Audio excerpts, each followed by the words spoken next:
त्याच्यामध्ये ओलं खोबरं, 2 सुक्या मिरच्या, चिंच, हळद, धने आणि जराशे तांदूळ आहेत. हे वाटायचे, पेस्ट करायची याची. तेलाच्या फोडणीमध्ये मोहरी, मेथी आणि कांदा आणि थोडीशी कोथिंबीर आणि हिंग चांगलं भाजून घ्यायचं. नंतर तो वाटलेला मसाला घालायचा. नंतर भेंडी रस्सी तव्यात परतून घेतलेली आहे. वाटलेला मसाला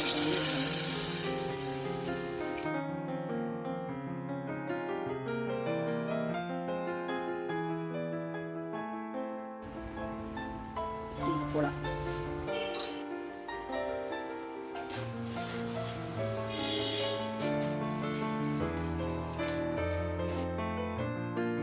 चांगली उकळली, त्याच्यामध्ये गुळाचा खडा टाकूया. एक उकळी आली की बंद करायचं. पातळ भेंडीची आमटी तयार झालेली आहे.